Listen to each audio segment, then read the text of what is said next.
예, 3번. 자, 657페이지. 예, 지역 직장 주택 조합원의 신규 가입 교체. 자, 먼저 질문해 볼게요. 여러분, 우리 재개발 재건축은 조합원의 지위를 양도할 수 있어요, 없어요? 여러분이 재개발 조합의 조합원이고 재건축 재개 조합원이면 정비법에서 조합원의 지위 양도할 수 있어요, 없어요? 여러분 거잖아. 여러분 거니까 지위 양도 가능해요. 예, 양도 가능. 다만 투기 과열지구에서만 양도 제한이 있었죠. 그러면 지역과 직장주택조합은 조합원의 지위 양도 가능할까요? 여러분 조합원이 됐어요. 지역과 직장주택조합원의 조합원이 됐어. 그럴 때 양도 할 수 있을까요? 지금 왜 안 될까요? 아무것도 없는 상태잖아요. 그냥 여러분이 지금 조합원이 돼가지고 여러분이 사업 주체가 된 거예요. 근데 여기서 이제 있는 주택을 뭐 이렇게 재건축하는 것도 아니고 리모델링이 있으니까 조합원의 지 양도가 가능하지만 지역과 직장은 자기들이 땅 사서 주택 지어서 지금 분양하는 거잖아요. 아무런 실체가 하나도 없는 겁니다. 그래서 이 지역과 직장 주택 조합은 원래는 조합 설립 인가되면 양도할 수 없어요. 신규 가입 교체할 수 없습니다. 지역과 직장주택조합은 아직 실체가 아무것도 없기 때문에 지역과 직장주택조합은 설립 인가 받으면 그 다음에는 조합을 교체하거나 신규 가입할 수 없다. 양도 제한이 있더라. 양도 제한이 있는 게 지역과 직장주택조합이 조합원의 양도에 제한이 있다는 걸 기억합니다. 그래서 조합원이 되면 나중에 여러분 지위를 타인에게 양도하거나 그럴 수 없어요. 조심하셔야 돼. 자, 근데 안 된다고 그랬는데 또 항상 뭐가 있어요? 된다. 네. 충원 사유가 발생하거나 충원 사유 5가지 사유가 발생하거나 또는 추가 모집을 승인받으면 그때는 신규 가입이나 할 수 있어요. 그래서 충원 사유가 발생하거나 추가 모집을 승인받으면 가능하다. 자, 먼저 거기 보니까 신규 가입 교체 안 되는데 다만 주택건설 예정 세대수를 초과하지 않는 범위 내에서 시장 군수구청장부터 추가 모집을 승인받으면 받는 경우와 그 밖에 다음에 해당하는 사유로 충원하는 경우는 그러하지 않다. 그래서 추가 모집 이것들은 여러분 쉽게 볼 겁니다. 아까 주택건설 예정 세대수가 이 예정 세대수가 300세대다. 그러면 조합원은 몇 명 이상 모집해야 돼요. 조합원 모집은 모집수는 그 건설 예정 세대수 50% 이상 모집해야 되잖아요. 그러니까 여기는 150명 이상 모집해야 되죠. 자, 이렇게 모집해야 돼. 그런데 150명 이상 모집했는데 또 좀 더 2차 조합원을 모집하고 싶어. 그러면 이 건설 예정 세대수 초과하지 않는 범위 내에서 그러니까 총 150명이죠. 이 초과하지 않는 범위 내에서 추가 모집을 할 수 있다는 얘기. 그러면 추가 모집을 시장군수구청장부터 승인받으면 추가 모집이 가능합니다. 그래서 이 건설 예정 세대수를 초과하지 않는 범위 내에서 추가 모집을 승인받으면 그때는 신규 가입할 수 있다는 이야기예요. 자, 그 다음에 또 하나 충원 사유. 이 충원 사유를 5개를 잘 정리해 주셔야 돼. 충원 사유. 이런 경우는 충원할 수 있다. 자, 먼저 어떨 때는 이렇게 조합은 원래 신규 가입 교체가 안 되는데 근데 충원 사유가 발생하면 신규 가입하게 하거나 교체를 할 수 있다는 이야기예요. 첫 번째는 조합원이 어땠을 때 사망했다. 사망하면 그때는 어쩔 수 없는 상황이잖아요. 그러니까 그때는 이제 충원 신규 가입하게 할 수 있어요. 조합원이 사망했을 때. 그다음 두 번째. 이제 두 번째 거 제가 진하게 색깔 다르게 해놨죠. 두 번째는 사업계획 승인. 자, 조합 설립 모집에서 설립 인가 받았어요. 인가 받으면 원래는 여기서 조합원의 양도 안 된다고 했죠. 신규 가입이나 교체가 안 되잖아요. 그러면 조합 설립 인가되면 그때는 뭐 합니까? 사업 주체가 됐으니까 사업 계획 승인 받아서 이제 사업을 시행하겠죠. 주택건설 사업 300세대 아파트 지을 거 아니에요? 자, 그러면 사업 계획 승인 받으면 그때는 조합원의 지위를 양도할 수 있어요. 그러니까 사업 계획 승인 이후에는 가능하다는 이야기. 원래는 조합 설립 인가 받으면 안 되지만 나중에 사업 계획 승인을 받았다. 그때는 승인 이후에 입주자로 선정된 입주자 선정된 지위가 분양권이잖아요. 입주자로 선정된 지 양도, 징역, 판결 등으로 변경되면 가능하다. 단 이거 사업계획 승인 이후에는 양도할 수 있어요. 자, 그런데 근데 전매가 금지되는 지역은 안 되고 그래서 사업계획 승인 이후에 가능하다라는 걸 기억하셔요. 조합 설립 인가 후에는 안 되는데 사업계획 승인 이후에 가능하다. 그다음에 세 번째는 조합원이 탈퇴했어.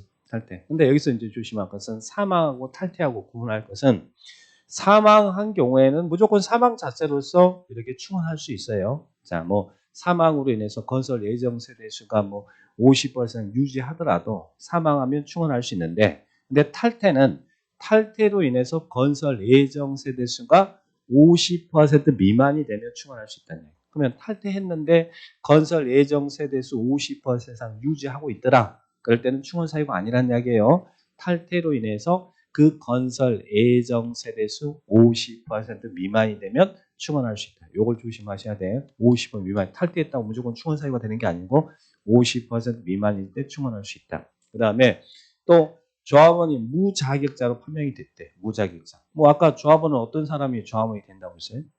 무주택자나 85제곱미터 이하의 주택을 한 채 하나의 수연 세대주인자가 조합원이잖아요. 근데 이 사람이 주택을 두 채 가지고 있으면 그 사람은 조합원이 될 수 없잖아요. 근데 무자격자로 판명이 됐다. 그럴 때는 충원할 수 있어요. 그 다음에 또 다섯 번째는 원래 주택건설 예정 세대수가 300세대였는데 사업계획 승인 과정에서 건설 예정 세대수가 변경돼 버렸어요. 500세대로. 그러면 그 변경된 예정 세대수 50% 미만이어도 충원할 수 있다. 그래서 변경된 예정 세대수 50% 미만이어도 충원할 수 있다. 그래서 충원 사유는 5개 잘 기억하시고 4개, 5개 묶여 있는 게 시험에 잘 나오니까요. 자, 그렇게 정리를 딱 하시면 되겠고, 그 다음 밑에 자격 요건 충족 여부의 판단 기준 이렇게 나왔습니다. 자, 그러면 자격 요건 충족 판단. 아까 추가 모집, 이 건설 예정 세대수를 초과하지 않는 것을 추가 모집할 수 있다고 그랬잖아요. 자, 그죠? 추가 모집할 때, 자, 그럴 때 이 자격의 판단 기준은 언제 할 거냐? 추가 모집. 자, 추가 모집을 승인받으면 가능한데, 근데 추가 모집을 언제 할 거냐면, 언제냐면, 추가 모집은, 오늘이 매들이에요? 3월 1일? 자, 2023년 3월 1일에 조합원 추가 모집 승인받아서 이제 2차 조합원 추가 모집할 거예요. 그런데 조합 설립 인가가 됐던 것은 2022년 3월 1일이라고 할까요? 자, 그런데 A라는 사람이 조합 설립 인가 신청 시에는 주택을 두 채 가지고 있었어요. 근데 1년 사이에 주택을 다 팔아버리고 현재 추가 모집 시점에는 무주택자예요. 자, 그러면 이 사람은 조합원이 될 수 있습니까? 조합원은 무주택자나 85제곱미터 이하 주택 한 채 가지고 있는 사람이 조합원이 되는데 이 사람은 조합원이 될 수 있을까요? 이 추가 모집을 할 때 조합원의 자격의 판단 기준은 이 추가 모집 시점을 기준으로 판단하는 게 아니라 조합 설립 인가 신청일을 기준으로 판단한다는 거예요. 그러면 이 사람은 인가 신청일 때 두 채 가지고 있었죠? 이때는 조합원 자격이 안 되잖아요. 그러니까 추가 모집에 대한 판단 기준은 이런 자격의 충족 여부의 판단 기준은 조합 설립 인가 신청일을 기준한다. 추가 모집 시점을 기준으로 판단하는 게 아니라 조합 설립 인가 신청일을 기준으로 판단한다. 이렇게 기억하시고, 그 다음에 아까 추가 모집을 승인받으면 추가 모집할 수 있다고 그랬죠? 자, 그럴 때 추가 모집을 승인받으려면 변경 인가를 받아야 될 거 아니에요. 처음에 이제 자, 그러면 추가 모집에 대한 변경 인가 신청은 언제까지 할 수 있냐면 언제까지 할 수 있어요? 사업계획 승인 신청일까지 할 수 있다. 이 말이 무슨 말이에요? 사업계획 승인 신청일까지 추가 모집을 할 수 있지만 사업계획 승인 받으면 추가 모집을 할 수 없다는 이야기예요. 자, 그래서 추가 모집 등에 대한 변경 인가 신청은 사업계획 승인 신청일까지 해야 된다. 그렇게 기억을 딱 하시기 바랍니다. 자, 그 다음에 거기 3번에 변경 인가 신청 그 말 나오죠? 사업계획 승인 신청일까지 한다. 그런 지문들 기억을 하시기 바라고요. 그 다음에 조합이 설립됐다는 말은 사업 주체가 됐죠. 사업 주체가 됐으니까 이제 사업계획 승인 받아서 사업해야 되잖아요. 그러면 조합이 설립됐으면 몇 년 이내 사업계획 승인 신청하라고요. 2년 이내 사업계획 승인 신청하래. 신청이에요. 신청. 2년 이내 사업계획 승인 신청해라. 2년 이내. 그런데 가로 안에 리모델링은 2년 이내 사업계획 승인 신청해야 되는데 여러분 사시는 아파트 리모델링은 30세대 이상 세대수가 증가되지 않는 리모델링은 사업계획 승인을 받는 게 아니라 리모델링 조합 설립 인가되면 2년 이내 리모델링 허가를 받으라는 이야기예요. 그러면 리모델링 같은 경우는 여러분 사시는 아파트 단지에 리모델링, 중축을 위한 리모델링 할 거예요. 101동, 102동, 103동인데 여기에다가 104동 하나 지어서 세대수 증가를 할 거란 이야기예요. 근데 이 세대수 증가가 30세대 이상 세대수가 증가되는 리모델링일 때는 이때는 사업계획 승인을 받지만 세대수가 30세대 이상 세대수가 증가되지 않는 리모델링은 리모델링 허가받아서 하는 이야기예요. 그래서 가로 안에 여기는 30세대 이상 세대수가 증가되지 않는 리모델링은 허가를 말한다. 리모델링 허가 받는다. 허가. 네, 반대로 이야기하면 30세대 이상 세대수가 증가된다. 104동인데 30세대 이상 세대수가 된다 그러면 사업계획 승인 받아야 돼요. 네, 리모델링 허가 받는 게 아니라 사업계획 승인 받는다. 자, 2년 이내 신청한다. 자, 그 내용들 정리를 딱 하시면 됩니다. 자, 거기까지 이제 보시고 밑에 9번에 주택조합의 감독 등 나왔는데요. 자, 뭐 크게 이제 볼 건 없고 오른쪽 2번에 보니까 조합 2번의 결격 사유. 자, 주택조합 2번의 결격 사유가 나오네. 문제 한 번만 확인해 볼게요.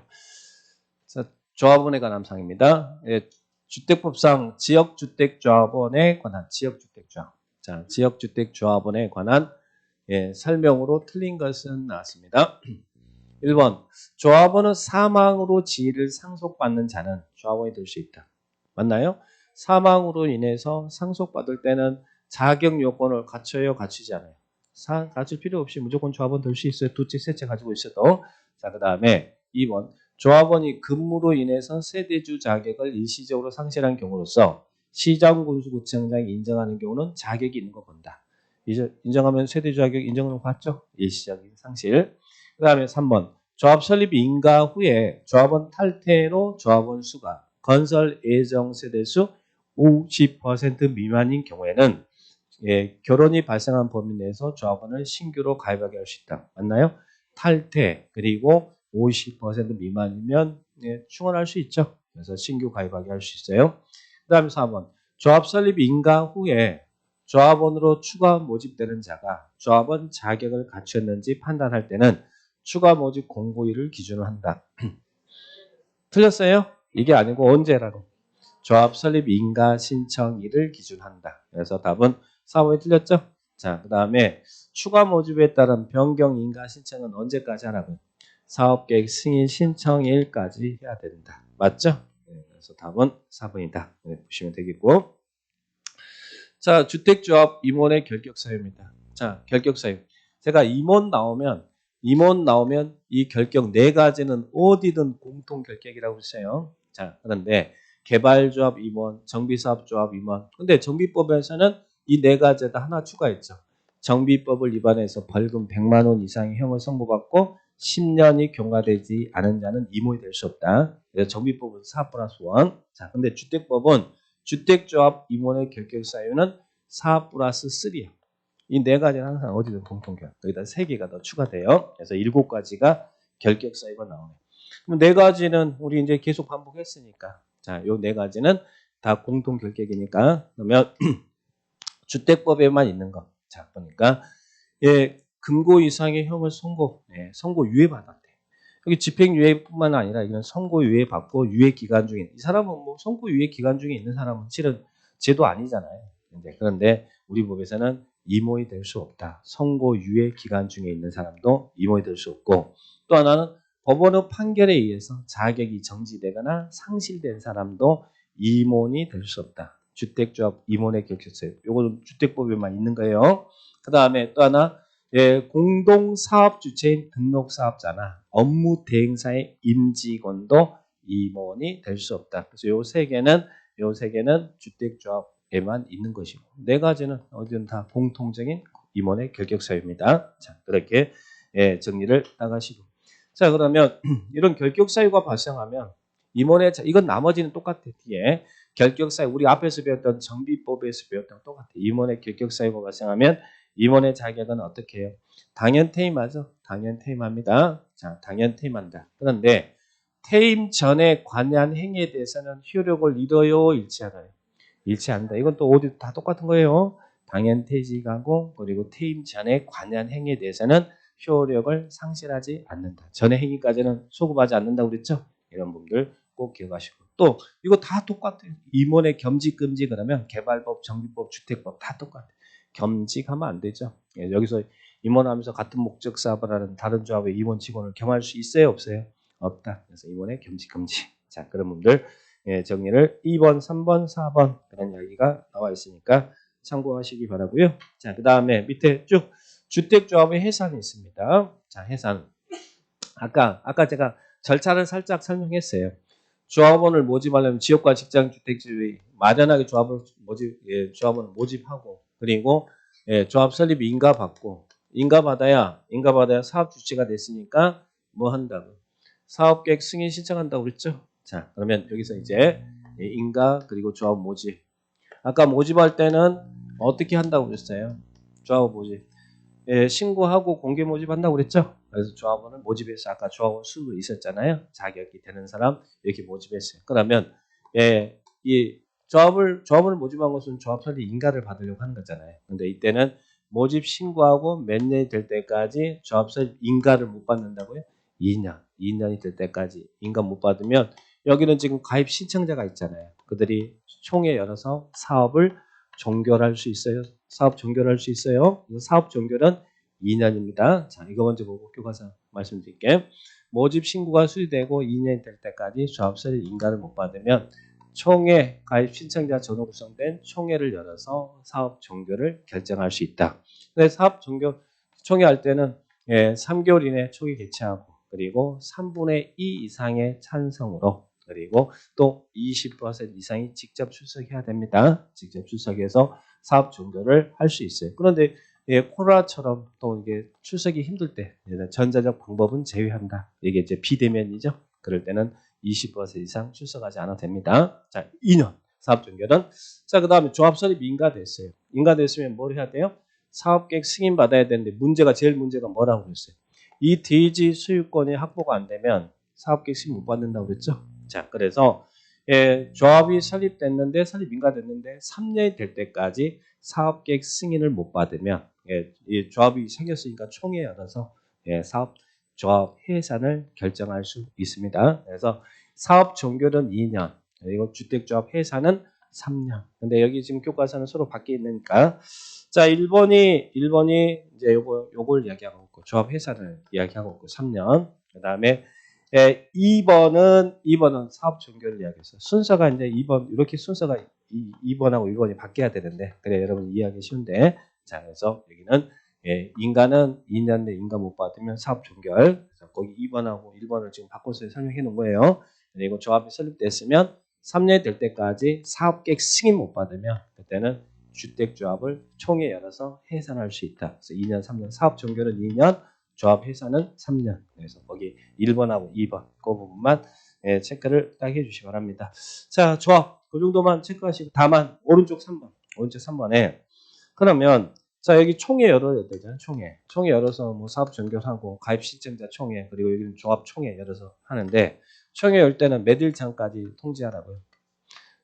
가입 신청자나 조합원한테 몇 일 전에 통지하라고요. 총회 개최는 항상 우리 정비법도 마찬가지예요. 총회는 개최 7일 전까지 이렇게 통지해 줘야 된다. 오른쪽 3번. 총회가 개최되기 7일 전까지 조합원 또는 가입 신청자, 여기는 가입 신청자고 여기는 조합원이겠죠. 신청자에게 통지해야 된다. 자, 그 정도만 체크하시기 바랍니다. 자, 보시면 되겠습니다. 자, 여기까지 주택조합은 이 정도만 정리하시면 돼요. 다음 부분은 볼 필요 없고. 자, 그러면 또 한번 문제 한번 확인할게요. 지역주택조합에 관한 설명이다.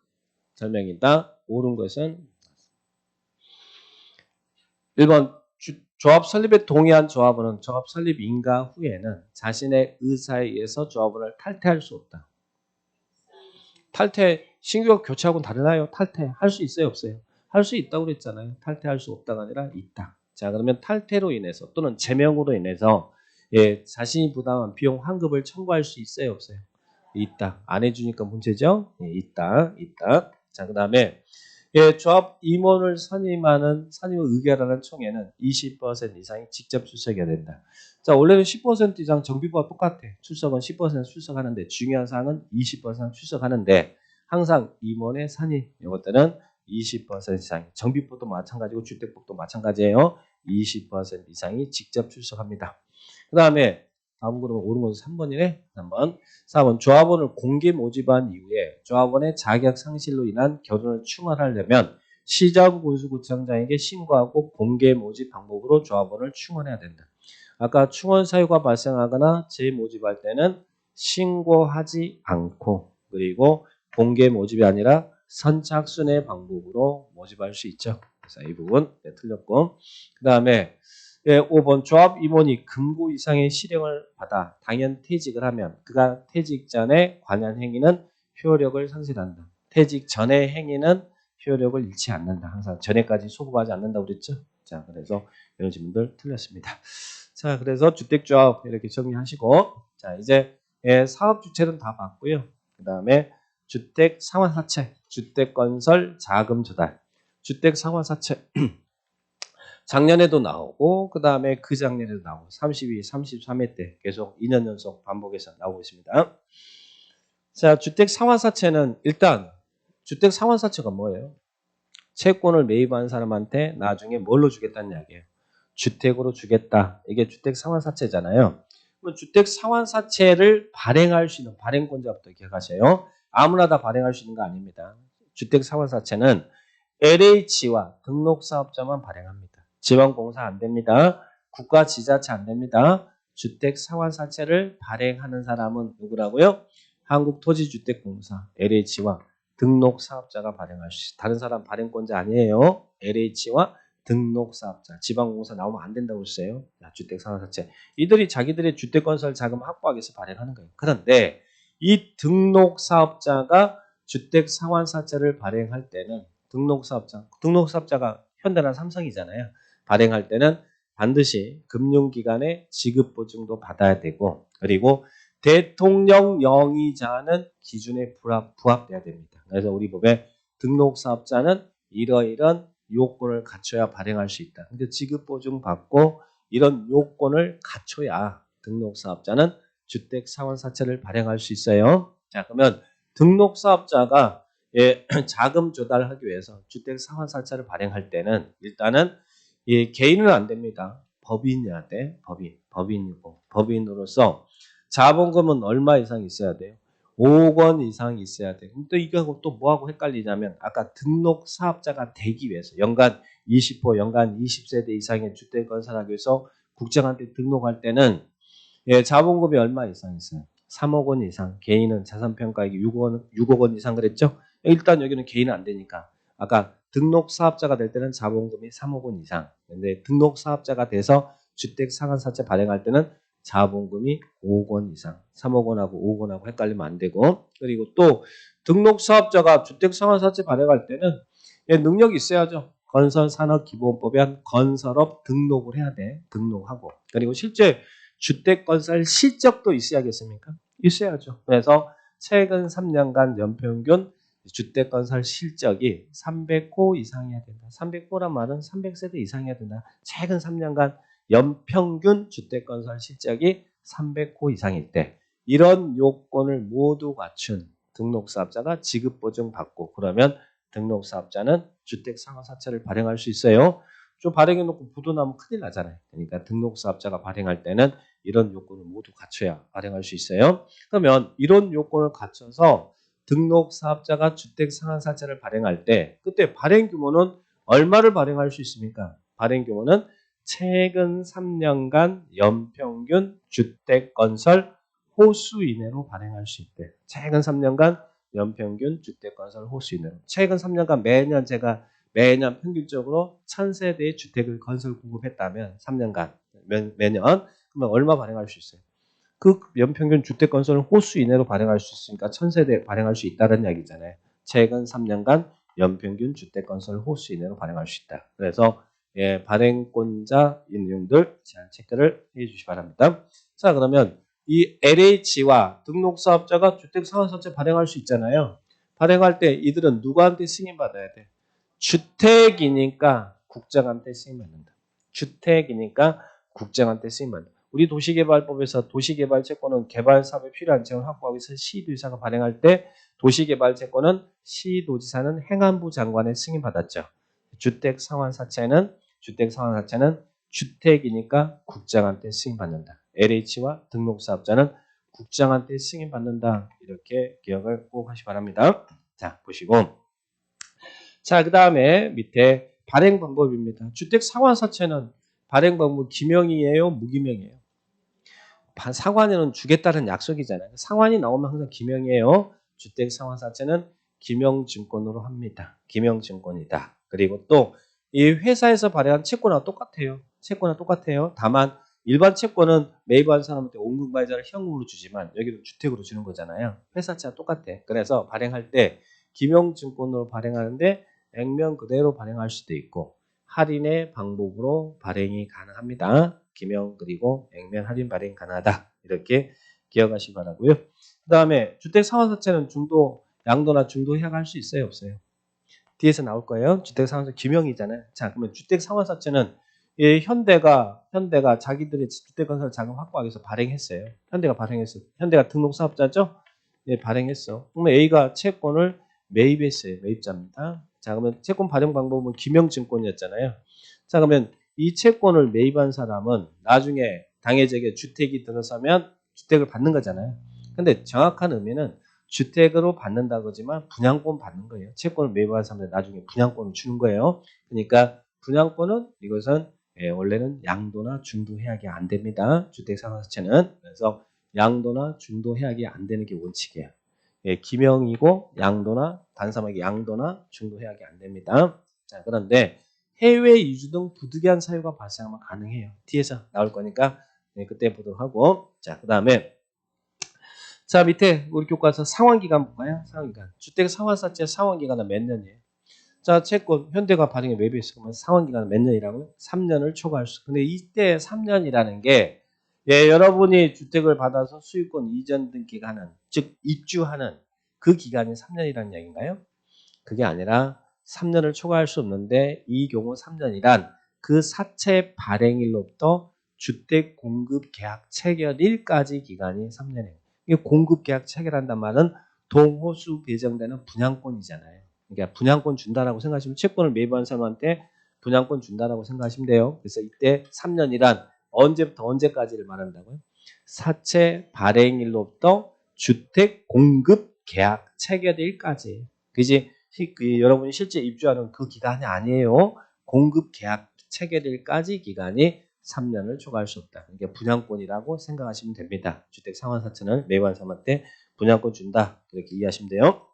자, 그 다음에 뒤로 넘겨보시면 주택 상환사채 납입금의 사용 그랬네요. 납입금. 자, 뭐 때문에 주택 상환사채 발행한 거예요. 상식적으로. 자기들의 주택건설 자금 확보하기 위해서 발행하는 거잖아요. 그러면 채권을 왜 발행해서 이제 돈이 들어오면 그 돈을 뭘 사용하겠어요? 주택건설에 필요한 자금 조달이니까 주택건설에 필요한 걸로 할 거 아니에요. 그래서 땅 구입하고 뭐 주택건설하고 공사비 충당 뭐 이런 것들이 이런 용도로 사용해야 될 거 아니에요. 자, 그죠? 자, 그래서 거기 1번에 그런 이야기가 나오고 그 다음에 자 5번을 보니까 등록사업자의 등록 말소 주택 상환 세율이 자 이거 참 잘 나오네요. 아까 등록사업자가 주택 상환사채를 발행할 때는 반드시 금융기관의 지급보증을 받았잖아요. 부도 파산으로 등록이 말소돼 버렸대. 그러면 그가 발행한 주택 상환사채는 효력이 없나요? 등록이 말소되면 그가 발행한 주택 상환사채는 효력이 없나요? 그럼 뭐할로 지급보증 받았어요? 반드시 지급보증 받아놓고 등록이 말소되더라도 그가 발행한 주택 상환사채 효력에는 영향을 미치지 않는다. 효력이 없다와 영향을 미치지 않는다는 정반대입니다. 그러니까 유효하다라는 이야기예요. 등록이 말소되더라도 그가 발행한 주택 상환사채는 유효하다. 자, 그 말장난 조심하시고 그 다음에 주택 상환세 양도 중도 해약 나왔어요. 아까 주택 상환사채는 기명증권이죠. 기명증권인데 양도나 중도 해약 할 수 있다고요, 없다고요? 자, 양도나 중도 해약이 안 되죠. 자, 그런데 어떨 때는 가능해요. 원칙은 안 되지만 해외 이주 등 부득이한 사유가 발생했대. 부득이한 사유가. 부득이한 전원이 해외 이주한다든지 여기서 주택이 들어서더라도 저는 여기서 살 이유가 없잖아요.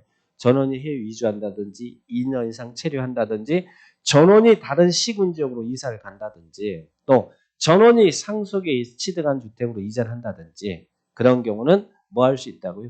양도할 수 있다. 그래서 해외 이주 등 부득이한 사유가 발생하면 양도 가능합니다. 자, 그런데 자 그러면 A가 아까 현대가 채권을 발행했어요. 자, 현대가 발행했어. 그런데 A가 이 채권을 매입했어요. 자, 그러면 A가 원래는 김영증권이고 A는 타인에게 채권을 양도하면 안 되잖아요. 이게 분양권 같은 개념이니까. 그런데 해외 이주 등 부득이한 경우, 부당한 경우는 해외 이주 등 부득이한 사유가 발생하면 이때는 양도 가능했죠. 이때는 양도 가능한 경우 보는 거예요. 자, 그래서 이런 사유가 발생해서 B가 채권을 취득했어요. 자, 그러면 B가 취득자죠. 그러면 이게 지금 김영증권이잖아요. 그러면 이 취득자의 명의 변경, 김영윤이가 명의 바꿔야 될 거 아니에요. 명의 변경하고 그리고 어디에다가 기재해야 이 발행자나 제3자에게 권리가 바뀌었음을 대항할 수 있느냐. 명의 변경과 대항력. 명의 변경은 어디에다 기재해야 돼? 어디에다? 사채 원부에, 이게 김영이니까 사채 원부가 있을 거 아니에요. 원부에다가 취득자의 성명과 주소를 기재하고, 명의 변경은 원부에다 기재해야 돼요. 그리고 이 발행자나 제3자에게 권리가 변동됐습니다. A에서 B로 넘어왔습니다라고 권리 변동을 대항하려면 어디에 기재해야 대항력이 생긴다? 채권의 취득자의 성명을 기재해야 대항력이 생긴다. 그래서 명의 변경과 대항력을 구분합니다. 명의 변경은 사채 원부에 기재해야 명의가 변경된 걸 보고 발행자나 3자에게 권리가 변동됐음을 대항하려면 채권에 기재해야 대항력이 생긴다. 여기 바꿔서 이렇게 문제 물어보면 틀리면 안 돼요. 자, 그래서 명의 변경과 대항력 그 부분들 딱 체크하시고 그 다음에 오른쪽에 3번 양호 3번 주택 상환사채 적용 복귀. 주택 상환사채는 제가 아까 회사채라고 그랬잖아요. 자, 그래서 이 법에 특별한 규정이 없으면 상법의 사채 발행에 관한 규정을 적용해라. 이 법이 먼저 적용되고 이 법에 특별한 규정이 없으면 상법의 사채 발행에 관한 규정을 적용한다. 자, 오른쪽에 양가로 3번에 주택 상환사채 적용 복귀 나왔죠? 자, 그래서 주택 상환사채는 간단합니다. 근데 계속 출제하고 있으니까 이것들 나오면 그냥 보너스 같은 문제라고 생각하시고 맞춰주셔야 돼. 주택 상환사채 어렵지 않으니까. 그래서 우리 채권이 우리 공법에서 4군데가 나와요. 국토계획법 장기 미집행 시설 부지에서 도시공계획 시설 채권, 그리고 개발법에서 토지 상환 채권, 도시개발 채권, 그리고 주택법에서 주택 상환 사채 4개 나오는데 그 채권은 어디든 꼭 매년 한 문제 이상씩은 나왔어요. 그러니까 나중에 이제 채권 다 묶어서 비교 정리할 거니까요. 자, 일단 이렇게 정리합니다.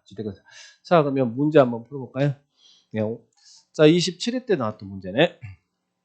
주택법상 주택 상환 사채에 관한 설명으로 틀린 것은 주택 상환 사채. 1번 등록사업자가 주택 상환 사채를 발행하려면 금융기관 또는 주택도시보증공사의 보증을 받아야 된다. 맞아요? 등록사업자는 반드시 지급보증 받으라고 했어요. 금융기관 등의 지급보증 받아야 된다. 거기에다 또 대통령령이 정하는 요건을 갖춰야 발행할 수 있다고 그랬잖아요. 자, 맞고. 2번 주택 상환사채는 취득자의 성명을 채권에 기록하지 않으면 발행자 및 3자에게 대항할 수 없다. 자, 아까 해외 중 부득이한 사유가 발생하면 양도할 수 있는데 이 취득자는 어디에 기재해야 발행자나 3자에게 권리변동 대항할 수 있다. 대항이잖아요. 채권에 기재해야 된다고 그랬죠. 채권에 기재해야 대항력이 생긴다고 그랬죠. 그죠? 채권에 기재해야 돼. 명의 변경은 사채 원부에 기재. 그리고 대항력은 채권에 기재해야 대항력이 생긴다고 그랬잖아요. 맞습니까? 네, 맞고. 그 다음 3번. 등록사업자의 등록이 말소된 경우에는 등록사업자가 발행한 주택 상환사채의 효력은 상실한다. 등록이 말소되더라도 그가 발행한 주택 상환사채의 효력에는 영향을 미치지 않는다. 유효하다고 그랬잖아요.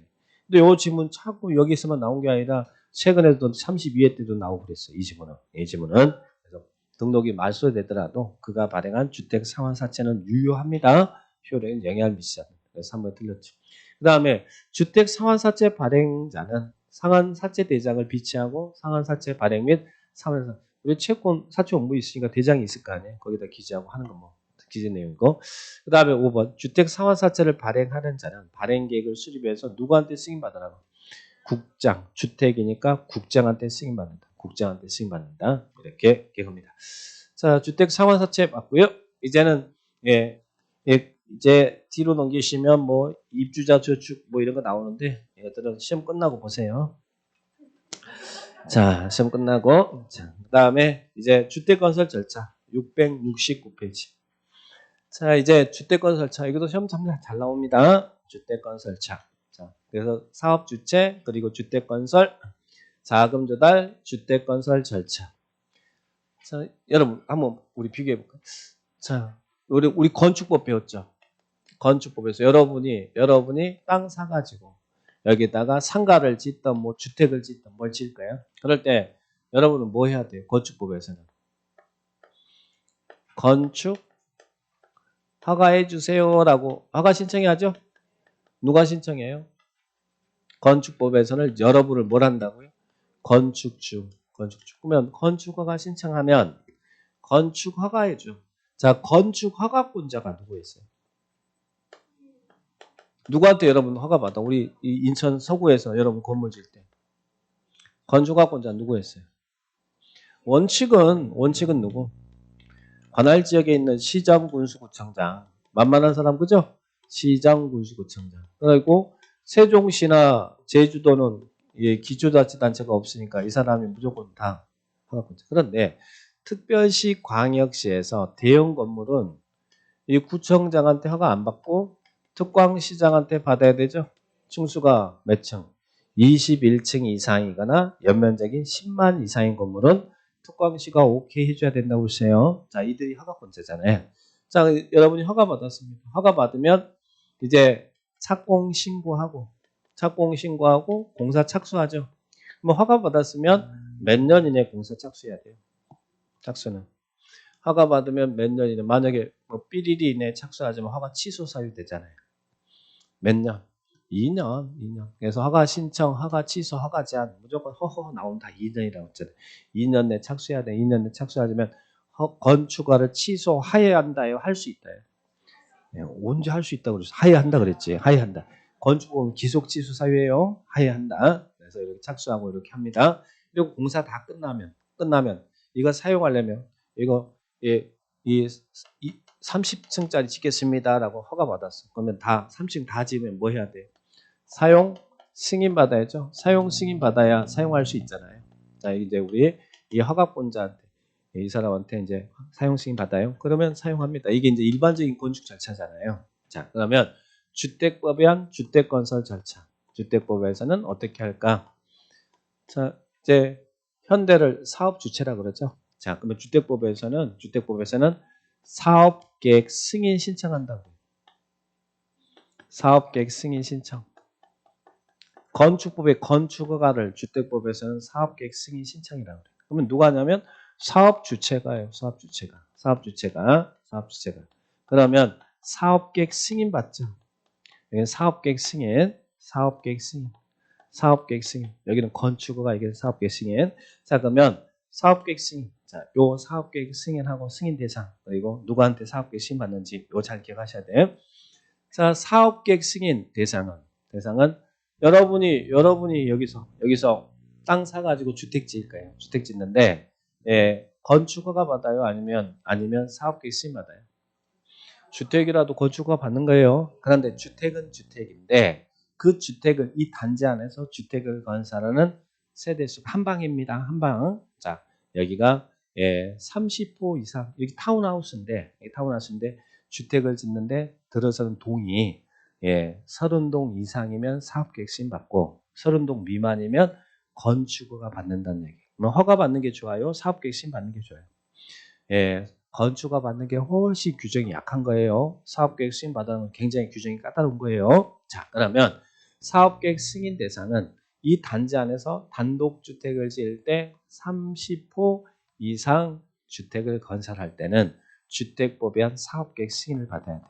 그럼 여기서 30동 미만이다 그러면 건축허가 받는 거예요. 주택도. 자, 30동 30호 이상, 단독주택은 호 30호 이상의 주택을 건설할 때는 사업계획 승인을 받으라. 30호. 그런데 다음의 경우는 50호 이상일 때 사업계획 승인 받아라. 그래서 거기 50호 이상인 게 이제 두 개가 나오는데 그 중에 하나만 기억하세요. 한옥. 만만한 한옥. 여기가 한옥이 들어선대.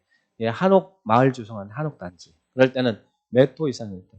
50호 이상일 때 사업계획. 그럼 한옥은 여기 49동까지는 한옥 건설이 49동까지는 그냥 건축허가 받아진다는 얘기예요. 건축허가 받는 게 훨씬 좋은 거예요. 예, 건축주 입장에서 사업주체 입장에서는. 그래서 원래 단독주택은 30호 이상 그리고 한옥은 50호 이상일 때 사업계획 신받아라. 그러면 공동주택 여기가 이제 공동주택 아파트가 들어간 공동주택일 때는 공동주택은 세대라는 개념을 쓰잖아요. 아파트 14세대. 공동주택은 몇 세대 이상일 때 사업계획 신받아요. 30세대 이상일 때. 그래서 항상 주택법은 원칙이 30호 30세대 이상의 주택 건설에 적용되는 법이 주택법이라는 이야기예요. 30호 30세대 이상 주택 건설에 적용되는 법이 주택법이에요. 그런데 30세대 이상일 때 사업계획 신받지만 이런 경우는 50세대 이상일 때 사업계획 승인받으래 뭐 규정을 완화시켜 준 거예요. 강한 거예요. 규정을 50세대 이상일 때 사업계획 승인받으란 말은 완화해 준 거잖아요. 완화해 준 거잖아요. 완화한 거예요. 그래서 완화해 준 거야. 50세대 미만이면 건축허가 받아도 된다는 이야기잖아요. 자, 그래서 최근 들어서 막 뭐 타운하우스 조성하면서 막 이게 사업계획 승인 대상이냐 건축가 대상에서 막 뉴스에 막 나오고 그러잖아요. 건축가 받으면 규제가 약하니까 막 함께 짓지만 사업계획 승인 대상이면 막 굉장히 규정도 강화되고 조건이 까다로우니까 쪼개기 해가지고 30동 미만으로 지어가지고 건축가 받아서 막 분양하고 막 그런 경우도 있었잖아요. 그래서 막 여러 가지 피해가 발생하고 그러잖아요.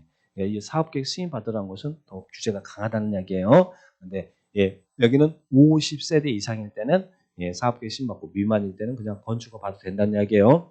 자, 그래서 거기에 있는 원래는 30세대 이상인데 단 우리 정비법 배웠잖아요. 자력 개량 방식에 의한 주거환경 개선 사업. 시행자가 기반시설을 설치 확대하고 통수자가 여러분이 스스로 주택을 보존 정비 개량 자력 개량 방식에 의한 주거환경 개선 사업일 때는 50세대 이상일 때 사업계획 승인받아라. 그리고 또 단지형 연립주택 다세주택. 단지형 연립 다세대가 뭐예요? 도시형 생활주택이잖아요. 타운하우스 조성하는데 거기 도시형 생활주택이 들어섰는데 단지형 연립 단지형 다세대 들어섰는데 그럼 단지형 연립 다세대는 주거조율 면적이 30제곱미터 이상이고 그리고 진입도로 폭이 6m 이상 이런 조건을 갖추는 단지형 연립이나 다세대는 몇 세대 이상일 때 사업계획 신받으라고요? 50세대 이상일 때 사업계획 신받아라. 그래서 사업계획 승인 대상 35, 3세대 단 한옥이라든지 일정한 요구 맞춘 단지형 연립 다세대 이런 것들은 50세대 이상일 때 사업계획 승인받는다. 그래서 사업계획 승인받는 대상을 기억하셔야 돼. 그리고 또 대지 조성할 때는 주택은 이렇고 여기 대지를 조성하는데 대지 조성 면적이 얼마? 1만 제곱미터 이상일 때는 사업계획 승인받는다. 이제 또 이거하고 헷갈리시는 분이 있어. 아까 앞에서는 뭐 연간 20호, 연간 20세대 그건 뭡니까? 그건 이제 사업 주체가 되기 위해 등록 사업자가 되기 위해서 연간 25, 20세대 이상일 때는 국장한테 등록하는 것이고 등록 사업자가 됐어. 이 사람이 등록 사업자가 돼가지고 뭐 여기서 건물을 짓는데 한 방에 30호, 3세대 이상일 때는 건축허가 받지 말고 사업계획 승인 받아야 된다는 이야기예요. 그래서 연간 25, 20세대하고 헷갈리면 안 돼 지금 여기에. 35, 3세대는 여기서 사업 주체가 그 사업 주체가 등록 사업자가 될 수도 있고 단사업자가 될 수도 있는데 이럴 때 35, 3세대 이상, 55, 50세대 이상일 때는 사업계획 승인 받아야지 건축허 받으면 안 된다는 이야기예요. 자, 그러면 사업계획 승인 대상 거기 있는 내용들 쭉 봅니다. 그러면 여기서 또 굉장히 중요한 게 원래는 30호 3세대, 50호 50세대 이상일 때는 사업계획 승인 받아야지 건축허 받으면 안 된다고 그랬잖아요. 그런데 30호 3세대 이상이라도 요 경우는 사업계획 승인 안 받고 건축허가 받아도 된대. 제외 대상. 이게 그러면 이 입장에서는 좋은 거 안 좋은 거예요? 사업하는 사업주체 입장에서는 좋은 거죠. 겁나 좋은 거죠. 자, 그래서 거기 예외 거기서 670페이지에 자, 거기에 있는 사업계획 승인 안 받아도 되는데 그럼 건축허 받아도 되는 거예요. 여기는. 자, 건축허 받아도 되는 거. 주택외의 시설과 주택을 동일 건축물로 건축하는 등 다음에 해당하는 경우는 사업계획 승인 대상에서 제외한다. 쉽게 말해서 사업계획 승인 받은 제외들은 원래는 30세대 이상일 때는 사업계획 승인 받아야 되잖아요. 공동주택은 3세대 이상일 때는 사업계획 승인 받아야 되잖아요. 그런데 일정한 요건을 충족하는 300세대 미만의 주택과 주택 이외의 건축물을 동일 건축물로 건축한대. 쉽게 이 300세대 미만의 주택과 주택 이외의 건축물을 동일 건축물로 건축한다. 쉽게 머릿속에 떠오르는 건 주상복합이에요. 주상복합. 주상복합. 그러면 이 일정한 요건을 갖춘다는 말은 자, 여러분 주상복합이 들어서려면 그러니까 주상복합은 밑에가 상가가 있고 여기 주택이 있는 거잖아요. 자, 이는 300세대 미만의 주상복합입니다. 그 설명이. 근데 주상복합이 들어설 수 있는 지역이 어디예요? 어디에서? 주거적 중에서는 준주거적 그리고 상업적, 준주거적, 상업적이어야 됩니다. 그래야 주상복합이 돼요. 그래서 그 대상이 준주거적, 상업적이면서 주택과 주택의 건축물을 300세대 미만의 주택과 주택의 건축물을 동일 건축물에 건축하는데 그런데 동일 건축물 건축하는데 이 주택 외의 부분이 전체 연면적 중에 주택 외의 부분이 이 부분이 10% 이상이 돼야 된다는 이야기예요. 자, 그런 요건을 갖춘 300세대 미만의 주상복합은 사업계획 승인 안 받고 건축허가 받아줘라. 도심 공동화 도심 공동화를 해결하기 위해서 이런 주상복합을 활성화시키기 위해서 이런 규제를 완화해 주는 거예요. 그런데 여기서 기억할 것은 300세대 미만이라는 거예요. 무조건 주상복합이 다 사업계획 승인 대상에서 제외되는 거 아니에요. 자, 일정한 요건을 갖춘 300세대 미만. 그래서 300세대 미만이 중요한 거예요. 300세대 미만의 주택과 주택 이익 건축물을 동일 건축 건축한다. 이게 주상복합이라고 생각하시면 돼. 그것은 사업계획 승인받지 않고 건축가 받아진다. 자, 그 다음에 또 농협협동조합 중앙회가 조달장. 자, 농촌 지역을 대변하는 금융기관이 어디예요? 농협이잖아, 농협. 농협협동조합 중앙회가 조달하는 자금으로 주택을 사업합니다. 자, 농촌 주택 짓는다. 근데 원래는 30호 이상 지을 때는 사업계획 승인 받아야 되잖아요. 근데 농촌 주택은 30호 이상이라도 사업계획 승인 안 받고 건축가 받아줘야 된다. 그래서 농협협동조합 중앙회가 조달하는 자금으로 주택 건설 사업을 할 때는 이때는 사업계획 승인 안 받아도 돼요. 자, 그래서 이렇게 포인트 잡아서 300세대 미만의 주상복합이나 그리고 농촌주택은 사업계획 승인 안 받아도 된다. 이렇게 기억을 하시고 자, 그러면 다시 원점으로 가면 자, 원칙은 여기가 현대가 여기서 600세대 아파트 질 거예요. 그러면서 건축 허가 받아요? 아니면 사업계획 승인 받아야 돼요? 3세대 이상이니까 사업계획 승인 받아야 될 거 아니에요. 사업계획 승인 받지 건축하는 게 아니잖아요. 그죠? 자, 그러면 사업계획 승인을 이 사업계획 승인 대상인 주택건설 사업을 할 때 이 현대는 누구한테 사업계획 승인을 받아야 되느냐? 이 승인권자, 자, 이 건축허가권자하고 비교를 해봐요. 자, 사업계획 승인권자. 승인권자는 이 사업계획 승인 대상인 주택건설 사업하는데 요 대지 면적이 여기 있는 대지 면적이 10만 제곱미터 이상인 경우에는 주택은 아무래도 다른 건물과 비교해서 이게 규제 대상이 되잖아요. 요즘 뭐 부동산 불경기라는 게 주택이 불경기라는 이야기 아니에요. 자, 그죠? 가격이 떨어진다는 게 주택이 떨어진다는 이야기 아니에요. 자, 그러면 이 부지 면적이 사업계획 승인 대상인 주택건설 사업을 하는데 그 부지 면적이 10만 제곱미터 이상인 땅에서 사업계획 승인 대상인 주택건설 사업할 때는 누구한테 사업계획 승인을 받도록 하냐면 시도지사, 대도시, 시장한테 사업계획 승인 받으라고. 그러면 여러분 우리는 시도지사를 뭘 줄여서 시도지사라고 불러요? 시도지사를 누구를 줄여서? 시도지사란 우리 5명을 시도지사라고 부른다고 그랬잖아요. 누구? 광역자치단체장의 시도지사. 누구? 특별시장, 광역시장, 특별자치시장, 특별자치도지사, 도지사. 이 5명을 우리는 시도지사라고 부른다고 그랬죠? 그러면 부지가 10만 이상일 때는 시도지사 그리고 대도시 시장한테 사업계획 신받고 그런데 부지가 10만 미만일 때는 특별시장, 관시장, 특자, 특도, 시장, 운수한테 사업계획 신받고 그러면 궁금한 게 자, 이 내놓은 10만 이상일 때도 여기에 있고 10만 미만일 때도 여기 있잖아요. 자, 그러면 우리 인천 서구에서 여기 서구잖아요. 서구에서 현대가 600세대 아파트 질 거예요. 부지가 10만 이상인 땅에서 600세대 아파트 질 거예요. 누구한테 사업계획 신받아요? 10만 이상일 때는 인천시장이 오케이 해줘야 되잖아요. 자, 그러면 부지가 10만 미만인 땅에서 사업계획 승인 대상인 주택건 사업할 거 누구한테 사업계획 신받아요? 서구청장한테 받아요? 아니면 인천시장한테 받아요? 위아래 다 여기 다 걸쳐 있잖아요. 걸쳐 있잖아요. 특별시 광역시에서는 묻지 말라는 이야기가 주택은 사업계획 승인 대상인 주택은 특광시장한테 받아요. 구청장이 일반 건축물은 구청장이 허가권자지만 주택은 구청장이 승인권자가 아니에요. 이 특별시 광역시에서는 면적에 상관없이 무조건 특광시장. 그러면 이 특자 특도도 여기에 면적에 상관없이 이 승인권자잖아요. 그죠?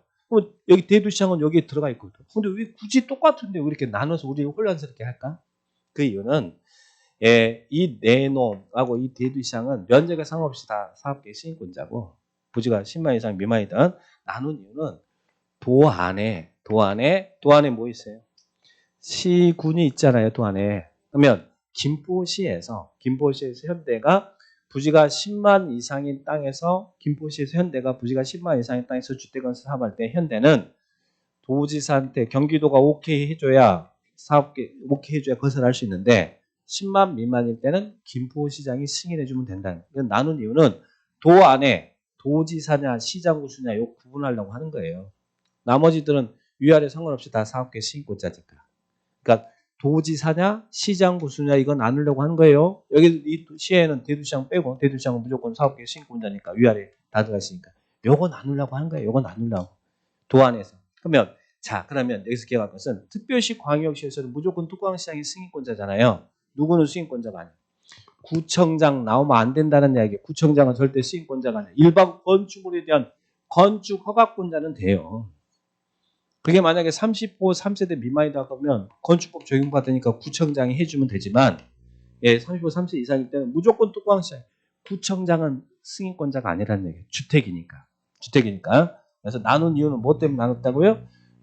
도지사냐 시장 군수냐 요거 나누려고 한 것이지 나머지는 위아래 다 걸쳐 있습니다. 걸쳐 있으니까 이런 문제들 케이스형으로 문제 내니까 잘 이해하고 정리하셔야 돼. 자, 그래서 부지가 10만 이상 미만이냐에 따라서 이렇게 승인권자가 나눠졌다. 자, 근데 나눴는데 결론적으로는 딱 구분하니까 도지사냐 시장 군수냐 이거 차이다. 그죠? 도에서도 대도시에서는 대도시장이 다 위아래 걸쳐 있으니까 대도시장 빼고 나머지 시군 지역이 시장 군수냐 도시장 이거 나누려고 한 것이고 나머지들은 다 같이 걸쳐 있어요. 자, 그렇게 구분합니다. 그런데 이들이 사업계획 승인권자고 승인권자는 구청장은 안 나온다고 했어요. 자, 그런데 다음의 경우는 국장한테 승인을 받으래. 사업계획 승인 대상인 주택은 사업할 때 이런 경우는 국장한테 승인 받으라. 주택이니까 그래요. 우리 일반 건축물 어디가 국장이 나옵니까? 도지사도 안 나오고 그러는데 그죠? 여기 사업계획 승인은 여기 시도지사 막 대도시장 나오잖아요. 근데 국장까지 나오죠. 누구는 국장한테 사업계획 승인 받아요? 그 사업 주체가 국가나 LH냐. 우리 인천역에서 우리 LH 한국토지주택공사가 주택건 사업한다 그럴 때는 인천시장이 승인권자가 아니라 국장한테 승인 받으라는 거예요. 사업 주체가 국가나 주택공사 등일 때는 국장한테 사업계획 승인 받아야 돼요. 국장한테 승인 받아요. 자, 그 다음에 밑에 2번, 3번은 이 공통점이 뭐냐면 이러이러이러이러해서 국장이 지정하여 고시한 지역이야. 국장이. 자, 여기에다가 뭐 이래서 국장이 여기에다 지정 고시한 지역. 국장이 지정 고시한 지역에서 주택건설 사업을 하는 사업 주체는 국장한테 사업계획 승인. 2번, 3번이 다 그 이야기입니다. 2번, 3번이 국장이 지정하여 고시한 지역이야. 그 지역에서 주택건설 사업할 때는 국장한테 사업계획 승인을 받아야 된다. 자, 그 다음에 4번은 아까 공공사업 주체가 누구였어요? 공공사업 주체. 국가, 지자체, LH, 지방공사 공공사업 주체라고 했죠? 그 공공사업 주체가 50%를 초과해요. 이상이 아니에요. 50% 초과하여 만든 부동산 투자회사예요. 공공사업 주체가 50%를 초과하여 만든 부동산 투자회사. 그러면 이 부동산 투자회사는 공익부동산 투자회사라는 이야기잖아요. 공공사업 주체가 50%를 초과하여 투자했으니까 투자해서 만든 부동산 투자회사니까 이런 공익부동산 투자회사도 국장한테 사업계획 승인을 받아야 된다. 자, 그래서 이 승인권자를 잘 구분하셔. 승인 대상하고 승인권자 시험에 잘 나오거든요. 이런 거 나오면 조금만 여러분 신경 써주시면 맞출 수 있어요. 자, 그래서 사업계획 승인권자 요거 구분할 수 있겠죠. 자, 그러면 문제 한번 풀어봐요.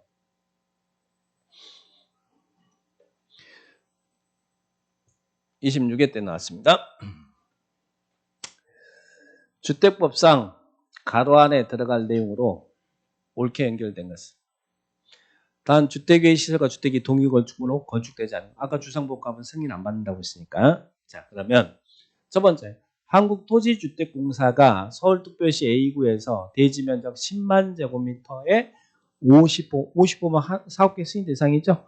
55 한옥건설 사업을 시행하는 경우 기업으로부터 사업계획 승인을 받아야 한다. 자, LH는 누구한테 사업계획 승인 받아요? 아까 국가와 LH는 국정한테 사업계획 승인 받아야 된다고 그랬죠? 서울시장한테 받는 게 아니라고 했잖아요. 국가와 LH는 국정. 국정 맞죠? 자, 그 다음에 두 번째, 비광역시 시구에서 지역균형 개발이 필요하여 국장이 지정 고시한 지역 안에 50호 한옥건설 사업을 시행하는 경우 BD로부터 사업계획 승인받는다. 여기는 일단 구청장은 무조건 안 나온다고 했고 자, 이 광역시장입니까? 아니면 국장입니까? 왜? 국장이 지정하여 고시한 지역이잖아요. 이때는 누구한테 받아요? 국장한테. 그래서 여기도 국장한테 받죠. 답은 그러면 1번. 이렇게 사업계획 승인권자를 물어보는 거. 구분해서 10만 이상 미만 국장까지 해서 딱 정리를 해주시고 사업계획 승인 대상. 색깔 수 있죠? 자, 그 다음에 여기까지 승인권자 보시고요. 자, 그 다음에 공부별 분할이 있는데 좀 쉬었다 하죠.